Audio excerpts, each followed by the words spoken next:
مال کے سلسلے میں آدمی کو چاہیے کہ اگر کسی کا مال اس نے کسی کا حق ضائع کیا ہے، اولاً تو کسی کا حق ضائع نہ کرے، جس کا جو حق ہے رشتہ داروں کا حق، اور جو بھی اس کے یعنی جن سے قرض لیا ہے ان کا حق، یا جن کا کچھ آنا جانا دینا ہے ان کا حق، جن کا حق ہے ان کا حق برابر ادا کر دے۔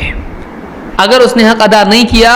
قیامت کے دن اس کی نیکیوں میں سے دینا پڑے گا۔ بعض اوقات کئی لوگ مال اٹھا لیتے ہیں اور مال واپس اس کا پیسہ نہیں دیتے ہیں، وہ مانگ مانگ کے آدمی تھک جاتا ہے، پھر اس کے بعد بولتا ہے کہ چھوڑ دیا میں نے اللہ نام پہ۔ واقعی دل میں نہیں ہوتا ہے، لیکن آدمی مجبوراً کیا کرتا ہے، اب جب دے نہیں رہا تو کیا کروں۔ تو اس طرح سے کسی کا مال ہڑپ کر جانا تجارت میں اور اس کا پیسہ نہیں دینا واپس، یہ بھی آدمی کے لیے قیامت کے دن مصیبت ہے۔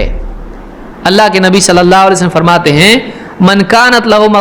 مظلمۃ لاخیہ من عرضہ او شیء، امام احمد کے الفاظ ہیں، او مالہ،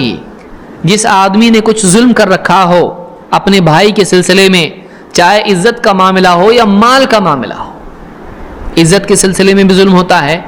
کسی کا انسلٹ کر دیا آپ نے لوگوں کے بیچ میں، کسی کی غیبت کر رہی، جھوٹا الزام اس پر لگا دیا، بہت سارے معاملات ہوتے ہیں۔ یا مال کے سلسلے میں اس کے ساتھ میں خیانت کی ہو، اس کو دھوکہ دیا ہو، یا اس کا مال ہڑپ کر لیا ہو، اس سے چھین لیا ہو، جو بھی ظلم کیا ہو، آپ فرماتے ہیں فَلْيَتَحَلَّلْهُ مِنْهُ الْيَوْمِ، اس کو چاہیے کہ آج ہی کے دن اس سے وہ معاملہ صاف کر لے، وہ معاملہ اس سے کیا کرے، ختم کر دے، حلال کر لے، یا تو معاف کروا لے یا تو دے کے اس کا معاملہ ختم کر دے۔ قبل اللہ یکون دینار ولا درہم، اس سے پہلے کہ ایک ایسا دن آئے جس میں نہ دینار ہو نہ درہم ہو۔ ان کان لہ عمل صالح اخذ منہ بقدر مظلمتہ، اگر اس کے پاس کوئی عمل صالح ہوگا،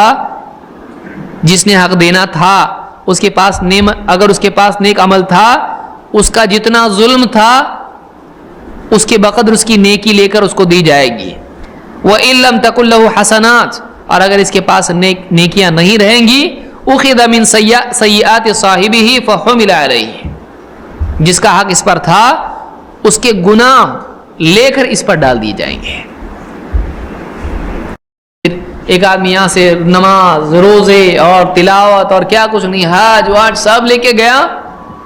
آخرت میں جانے کے بعد معلوم پڑا اس کا مال دبایا تھا، اس کی زمین دبائی تھی، اس کی چیز دینی تھی، اب تک نہیں دی، اس کو دھوکہ دیا تھا، اس پر ظلم کیا تھا، اس کا دل دکھایا تھا، اس کی بے عزتی کی تھی، یہ سارے قرض اس پر ابھی باقی ہیں۔